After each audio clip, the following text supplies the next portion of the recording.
중국과 러시아 국경 평원할 것으로 보인 이 지역에 군사들이 모습을 드러냈습니다. 중국 지역을 유린한 이들은 유히 국경지대를 빠져나갔다고 하는데요. 그러고 보니 러시아군의 침입이었다고 합니다. 러시아가 군대를 뒤로 돌려 중국을 타격한 상황. 대체 어떻게? 러시아는 우크라이나 국경에서 군사를 빼내 중국을 공격한 것일까요?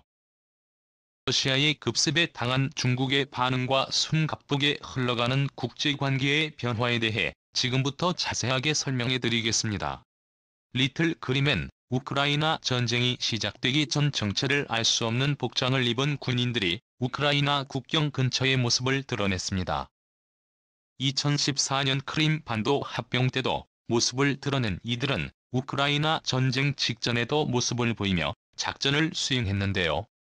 영국 타임스가 리틀 그린맨으로 지칭한 이들의 정체에 많은 이들이 궁금증을 가졌습니다. 결국 이들 리틀 그린맨들의 정체가 러시아군이라는 사실이 밝혀지고 우크라이나를 무너뜨리기 위해 비밀리에 이들은 휘장이나 계급을 드러내지 않은 상태에서 작전을 펼친 것이 알려졌죠. 이들은 우크라이나 지역의 침투 주요 관공서를 점령하거나 우크라이나 정부에 대항하는 칠러 시위를 이끌며 내부 우크라이나 분열을 획책했습니다.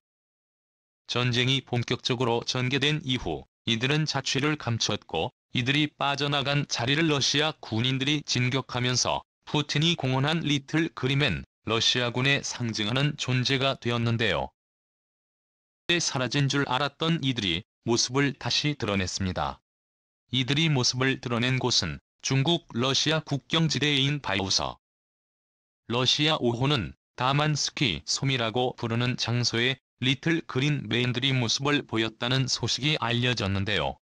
일사불란하게 움직인 이들은 전바오 섬에 수상한 표식을 남겼다고 하죠. 중국에서는 이들의 움직임을 뒤늦게 알았다고 하는데요. 국경지대에 위치한 이곳에 러시아군이 움직일 리 없다는 생각과 우크라이나에 전력을 쏟고 있는 러시아가 이 지역까지 이동할 것이라고 누구도 생각하지 못했기 때문이죠. 중국 현지 언론을 통해 알려진 이 사실은 중국 당국의 정보 통제로 자료가 소실되는 등 중국은 러시아의 침입 사실을 감추는 상황. 하지만 실제로 시진핑 정부는 갑작스러운 러시아의 공격에 당황함을 감추지 못했다고 하는데요. 왕이 외교부장은 비공식 석상에서 러시아군이 먼저 중국을 침범했다며 러시아는 이에 대해 책임져야 할 것이라고 낚였다고 합니다.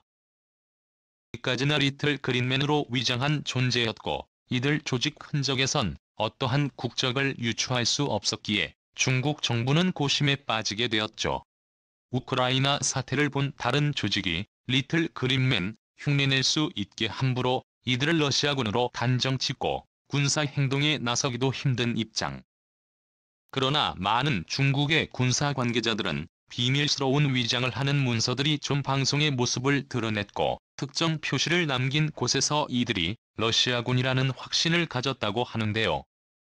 과거 이 지역은 러시아와 중국이 영토 분쟁으로 부딪힌 곳으로 이곳에서 러시아와 중국군이 직접적으로 유혈 사태를 빚었기에 러시아 군대라는 추측이 나올 수밖에 없는 곳이죠.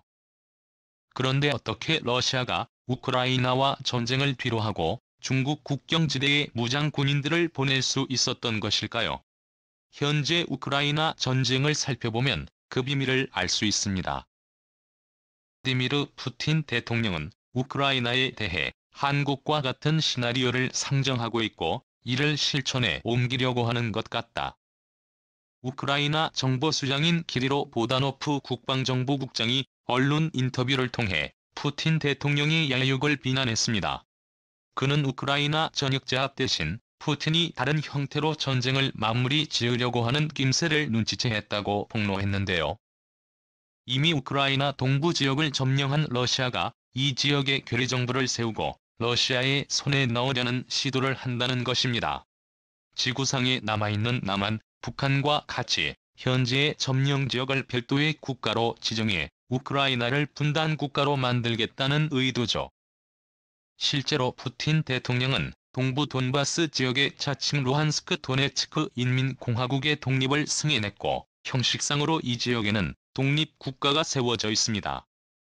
당시 푸틴은 이 지역을 발판 삼아 우크라이나 전역을 먹으려고 했지만 강한 저항에 부딪히며 결국 플랜 B로 들어간 것이죠. 현재 러시아가 점령하고 있는 지역은 칠러 성향 주민들이 많은 곳. 러시아의 주장이 먹힐 가능성이 높습니다. 유럽과 미국, 우크라이나 정부는 러시아의 속셈을 눈치채고 절대 분단은 있을 수 없다는 입장을 표명했는데요. 그러나 최근 전쟁이 장기화되고 교착 상태가 오래 지속되자 대립관계였던 나라들 사이에서 기묘한 흐름이 보였죠. 우크라이나 잘렌스키 대통령은 영토 문제에 있어 양보가 없다고 주장했으나 최근 언론 인터뷰를 통해 영토 문제에 있어 숙고해볼 필요가 있다는 입장으로 선회. 전쟁 종결을 위해 분단 방법 역시 고려 대상에 있다는 의견을 남겼습니다. 영국도 러시아에 대해 제재 수위를 높이고 있지만 만약 러시아가 우크라이나 전체 수복에 욕심을 부리지 않고 해군과 평화협정의 의사를 보이면 되레 국을 인정할 수 있다는 모습을 보이며 영국은 열려있다는 제스처를 전달했습니다. 미국 역시 현재 상황에 속 떠날 수 없다는 입장을 보이지만 지속적으로 들어가는 천문학적인 비용과 인력 소모를 고려한다면 러시아를 완전히 우크라이나에서 퇴출하는 것은 쉬운 일이 아니라는 것을 이미 알고 있습니다. 만약 군단 형태로 독립국을 우크라이나 내에 인정한다면 현재 벌어지고 있는 소모 전쟁을 막을 수 있고 전쟁에 맞서 우크라이나 본국을 지켜냈다는 명분도 있기에 미국도 이 시나리오를 염두하고 있는 상황. 전쟁 지속을 원치 않은 이들 국가들 덕분에 러시아는 한숨 돌릴 수 있게 되었고 최근에는 용병을 고용해 전선에 배치하는 모습을 보이며 군대의 재정비와 전략 수정의 기회가 생겼죠. 영국 국방부는 현지 시간으로 28일 SNS를 통해 러시아 민간 군사회사인 와그너그룹이 1000명이 넘는 용병을 배치 러시아를 대리해 전투에 나설 것을 알렸는데요. 와그너그룹 용병은 아프리카 일대에서 잔혹한 명성을 떨친 이들입니다. 2014년도에 러시아가 크림반도를 병합할 때도 모습을 드러내 병합에 필요한 서비스를 제공했던 것으로 알려졌습니다. 따라서 여유가 생긴 러시아 입장에서는 중국을 칠 병력을 모을 수 있었고 병력을 되돌려 중국을 향해 급습을 한 것입니다. 그동안 박쥐 흉내를 내며 러시아를 배신하려던 중국에 치명적인 일격을 가한 것이죠. 중국은 러시아의 편도, 그렇다고 미국의 편도 아닌 오중간은 영국에서 머물며 이득을 챙기는 모습을 보였습니다. 미국의 경제 제재가 굉장한 효과를 불러일으키자 이를 본 중국은 섣불리 전면에 나서 러시아를 도우면 자신도 큰일 날 수 있다는 것을 몸으로 깨달았죠. 그렇게 주위에서만 러시아를 도우며 미국의 눈치를 보는 행동으로 러시아의 분노를 일으켰습니다. 당연히 경제 군사적으로 많은 협력을 한 중국이 강력한 지지를 보내며 미국에 맞서 중요 동맹으로 힘을 보탤 것이라 예측한 러시아는 중국에게 배신감을 느꼈죠. 이 와중에 미국은 러시아가 중국에게 군사 요청을 보냈고 중국은 병력과 물자를 보내 러시아를 도왔다는 폭로를 했었는데요. 여기에 중국은 전혀 그런 일이 없다고 부인하며 미국이 중국을 견제하기 위한 가짜 정보라고 반박했습니다.